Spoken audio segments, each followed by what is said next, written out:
Mga idol, balutin na natin ang ating isda sa dahon ng kulis. Ganito lang pagbalot mga idol. Para maging paksiw siya.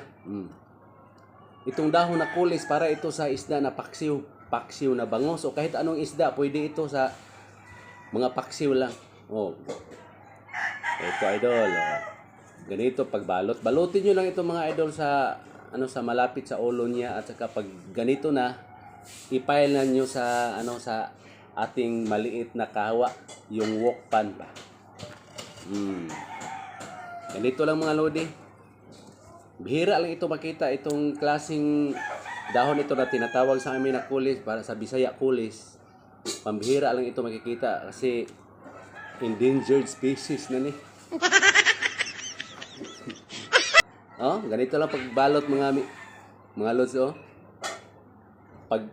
Pag nilagay nyo dyan,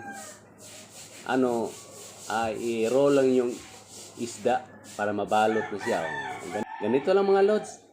Balutin nyo lang ng konti. Then i-roll lang nyo. Katapos ganito na.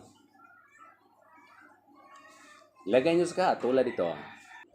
Okay mga lods, tapos na natin nabalot ang lahat ng isda sa dahon ng kulis. Lagyan naman natin ng siling haba. Hindi ito magpahuli sa basta paksiw mga lods. Masarap ito. At saka bawang, dinikdik na bawang. Lagyan natin ito para pang paksiw lang ito mga lods. Wala na ko yung ibang sangkap. Ito lang, bawang at saka siling haba lang. At saka yung kulis, basta may kulis na mga lods.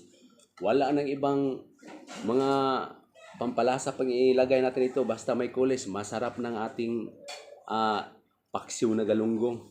Okay mga idol, luto ng ating paksiw na galunggong with kulis. Tika muna.